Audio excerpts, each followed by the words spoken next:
Good morning તમામ મિત્રો. હું પ્રાથમિક શાળાનો એક શિક્ષક વસીમ મેમણ.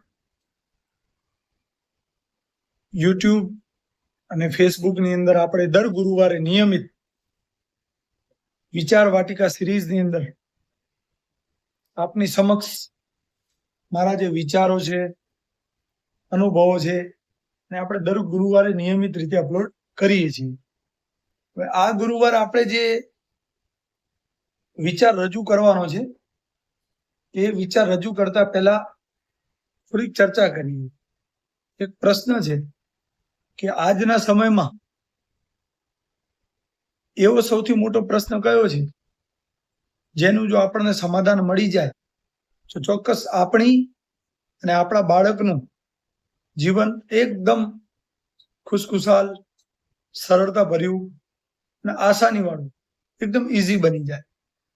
તો આપણે સૌ મિત્રો, દરેક મિત્રોની વિનંતી છે કે તમને શું લાગે છે, કઈ સમસ્યા એવી છે જેનું આપણે સમાધાન મેળવી લઈએ તો આપણું જીવન સરળ બની જાય છે. દરેક કમેન્ટમાં ચોક્કસ જવાબ આપશે.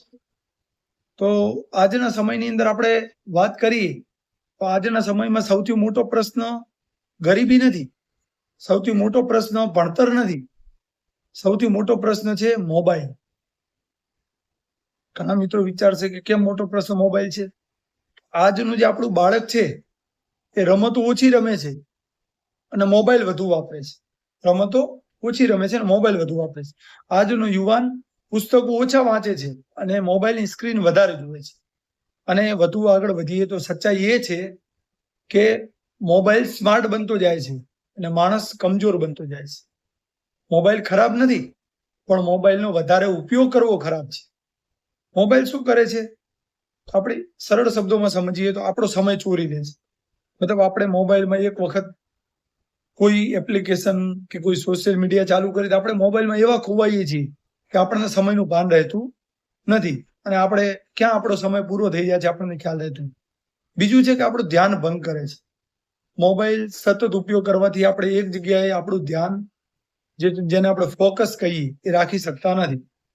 બીજું છે કે આપણી યાદશક્તિ ઓછી થઈ જાય છે. ઘણા બધા વાલીઓની, ઘણા બધા યુવાનોની, બાળકોની ફરિયાદો છે કે યાદ નથી રહેતું.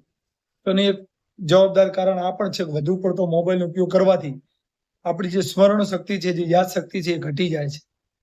કોઈ પણ વ્યક્તિઓ, બાળકોએ, વડીલ માણસો મોબાઈલનો વધુ ઉપયોગ કરે તો આપણી અંદર ગુસ્સો પણ વધે છે. ઊંઘ આપણી નિયમિત જે ઊંઘ આપણે લેવી જોઈએ એના કરતાં ઊંઘનું પ્રમાણ ઓછું થઈ જાય છે. બરાબર છે. અને આપણું અભ્યાસમાં મન નથી લાગતું અને ધીમે ધીમે માણસ મોબાઈલનો માલિક નહીં, પણ આ મોબાઈલ જે યંત્ર છે એનો ગુલામ બની જાય છે. માટે આપણે એક વાત યાદ રાખવી જોઈએ. અંગ્રેજીમાં એક સરસ કોટ છે કે mobile is a good servant but a bad master. Mobile એક સારો નોકર છે, પણ જો આપણે એને માલિક તરીકે જોઈએ તો માલિક ખરાબ છે.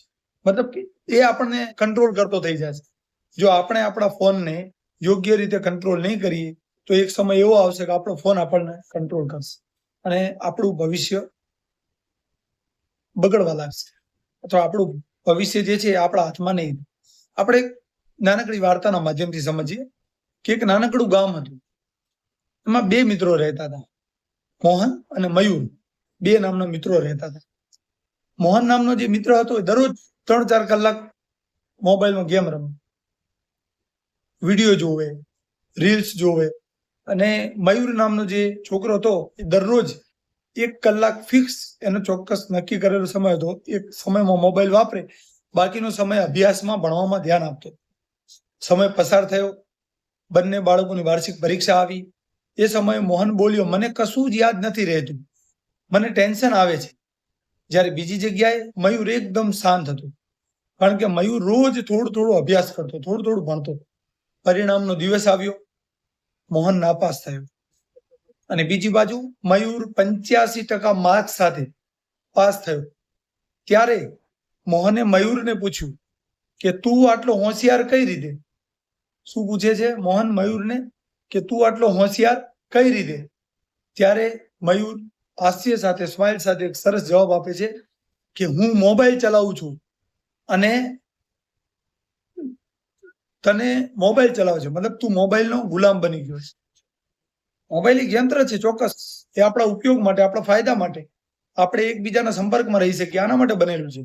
પણ અત્યારના સમયના યુવાનો, બાળકો મોબાઈલનો એવો ઉપયોગ કરે છે કે મોબાઈલના ગુલામ બની ગયા છે. તો મિત્રો, આ જે વાર્તા હતી એના પરથી આપણે ખાસ શીખવાનું છે. આ વાર્તા જે છે, આજના આપણે જે વાર્તામાં ચર્ચા કરી, મોહન અને મયુર, બે બાળકોની નથી. આ વાર્તા આજના અસંખ્ય બાળકોને લાગુ પડે છે, આજના અસંખ્ય યુવાનોને લાગુ પડે. અને અંતમાં એટલું કહેવું છે કે આપણા ગુજરાતની અંદર રહેતા આપણા ગુજરાતી ભાઈઓ બહેનો ખાસ વિનંતી કરવી છે કે મોબાઈલ છોડી દો એવું નથી અહીંયાથી સૂચન આપવું, પણ મોબાઈલનો જે વપરાશ કરીએ છીએ એનો આપણે સમય ઓછો કરવાનો છે અને આપણા મગજનો વધુ ઉપયોગ કરવાનો છે. મોબાઈલ આપણને મજા ચોક્કસ આપશે, પણ આપણું માઇન્ડ આપણને સફળતા આપશે. આપણે સફળ થવાનું છે. થોડાક સમય માટે ટેમ્પરરી મજા લેવા માટે, એક મર્યાદિત સમયની મજા લેવા માટે આપણે આપણું ભવિષ્ય અંધારમાં મૂકવું, આ વાત યોગ્ય નથી. ક્યાંક ને ક્યાંક આપણે આપણા સમાજના, આપણા મા બાપના અને આ દેશને જે આપણાથી એક અપેક્ષા છે, ઉમ્મીદ છે, એને અંધારામાં મૂકી રહ્યા છે. માટે આપણે આગળ નક્કી કરવું પડશે કે ક્વેશ્ચન માર્ક સાથે છે કે મોબાઈલ પસંદ કરવો કે માઇન્ડ. ચોક્કસ જવાબ આપજો મિત્રો, તમે શું પસંદ કરશો. અને આ જે વિચાર વાટિકાની સિરીઝ જે આપણી ચાલી રહી છે, એમાં જે સરસ મજાના વિડીયો આપ સુધી પહોંચે છે, તો આપને આ વિડીયો અને માહિતી સાચી અને સારી અને ઉપયોગી લાગતી હોય તો ચોક્કસ વિડીયોને લાઈક કરજો, શેર કરજો. વિચાર વાટિકા જે સિરીઝ રજૂ થાય છે એ ચેનલનું જે નામ છે વસીમનો વિચાર, એ ચેનલને સબસ્ક્રાઇબ કરવાનું ભૂલતા નહીં. ચોક્કસ મળીશું આવતા ગુરુવારે નવા વિડીયોમાં. જય હિન્દ, જય ભારત.